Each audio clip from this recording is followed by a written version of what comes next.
Hey, what is up, everybody? It's your boy Chelsea Cain here doing another driving video. I had a very, very interesting thought the other day. I was thinking about, I think Gail Simone went on one of her crazy auntie rants, and we've caught so much flack and heard so many things from these pros, and they lob these insults to the Indiegogo creators, and they do it all while inside of the club. They're inside of the safe harbor that is Marvel, that is DC, that is Image Comics. They can get any half-assed idea put together with a team, and they know the people to call, they know the people to submit it to, and the people to submit it to will actually read their emails. So they're safe inside of the harbor, inside of the club, and they fling these insults outward to DNC, to EVS, to NASA Rabati, to the Brightwisers and all this. And I had a very interesting thought. What if every book was a Kickstarter? What if every book had to pay its own bills? That would be very interesting, and I think we would see very different behavior from the writers if that were the case.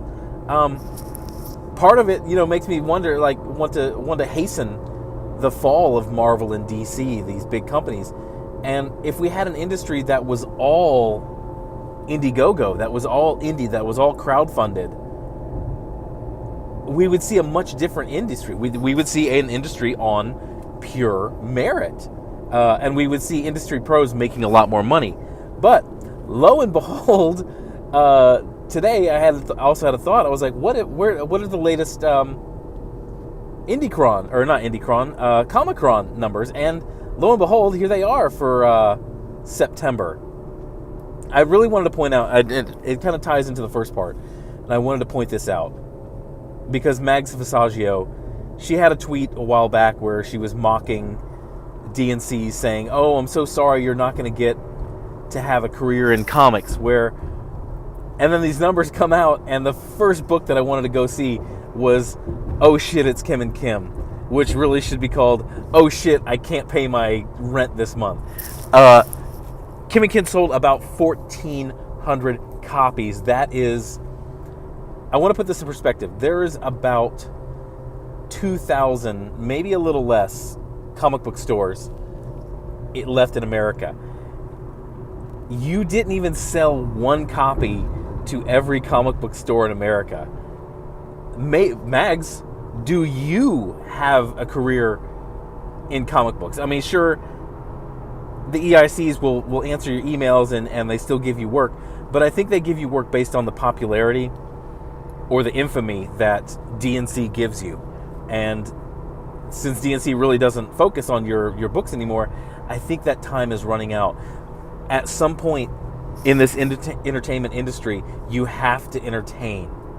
Man-Eaters landed with a colossal thud, 10,000 for the regular copy, and then 8,000 for the glittery, stupid copy. Chelsea Cain, if you were going to burn your bridge at Marvel, I'm guessing right about now you wish you had written a little more of a mainstream, entertaining book. Cutting off half of your audience, probably not a good idea. I imagine this one's dead on arrival, and will be gone probably by. I'll put it this way: it will cost Chelsea Cain money to make this comic, probably by issue number 3. Speaking of dead on arrival, this is another point I wanted to make. Mags, you sold 1,400 copies. There was a comic book about the Call of Duty Black Ops Zombies. It is a comic book about a game mode that's not even the primary game mode in the Call of Duty game, and it outsold Oh Shit, It's Kim and Kim. That is truly, truly pathetic. A comic book based on a game mode outsold Oh Shit, It's Kim and Kim. That's truly pathetic. Domino, we got the numbers on Domino, which is still in the 20,000, which is incredibly surprising. I am very, very surprised that is up there. Chris Sabella's Crowded is Dead on issue 2. Here's the numbers for that. That is done.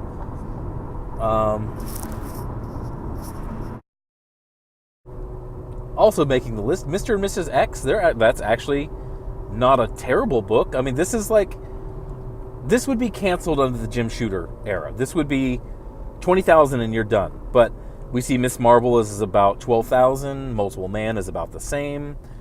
These books are done. These books are over. Matthew Rosenberg he's basically at this point just going through the motions until it gets canceled, just collecting a check. So that's what we have in that situation. It's done. The numbers speak for themselves. I'm really glad that this Comic-Con came out when it did. And so really the meat of this is we see these creators and we see these SJWs mocking and, castigating the Indiegogo crowd and the Kickstarters and the things like that, when really we shouldn't even entertain that notion anymore. We should really look back at them and start asking them, start throwing down the gauntlet to them. Where's your Indiegogo? Where's your Kickstarter? Where's your passion project? Because a lot of these books that you put out, there's no passion, and it shows in the writing, it shows in the way it's created, and it shows in the sales. When the readers pick it up, they'll pick up number one. As you see with Chelsea Cain, they sold 18,000. Well, hold on. Shipped 18,000 copies. As I've recorded at my LCS, a lot of those copies are still on the shelves. So, of my LCS that I tracked for the past 3 weeks, they initially got 21 copies. After week 1, they had 17. After week 2, they had 15. So they've sold less than a third. And I'll say a third just to be fair. Of 18,000 books shipped, if you sell a third of that, that is 6,000 books. Now, the LCS still has to pay for the shipping on the 18,000. But if they can only move a third of those, they're only making back a third of that money. And they're not even making back that much because, everybody else is going to take their cut out of it. So this book was born a failure. You got all this glad-handing press. None of them bothered to read the book to find out if it was any good. They just said, oh, it's feminism and it's Chelsea Cain and Chelsea Cain's got a flag to wave.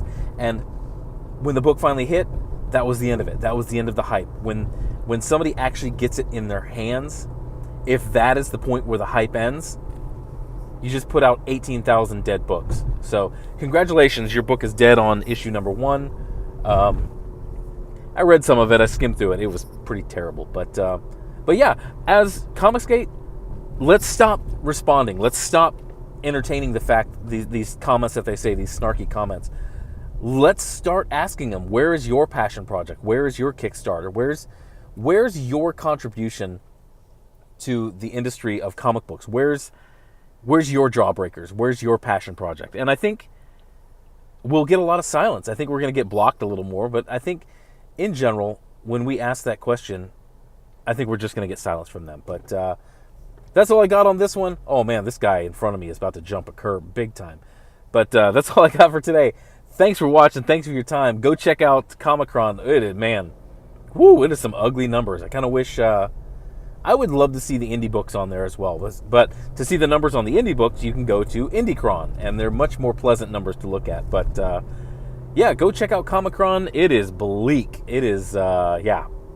And you'll see, just correlate the books that are failing on issue 1, 2, or 3 with the creators and their behavior online. Now, you'll see some big numbers, quote-unquote big numbers. Ta-Nehisi Coates' Captain America is about 55, which for a Ta-Nehisi Coates book, that is incredible. But for Captain America, that is not very good. That's actually cancel range for your number 1 marquee character. But that's all I got for this one. You guys go out, check out these numbers, go out and find some comic books that you love. I am going to do another video tomorrow, kind of an elevator pitch on some books that I love, and I think you guys should go watch and go pick up. But thanks for your time. Y'all have a good day.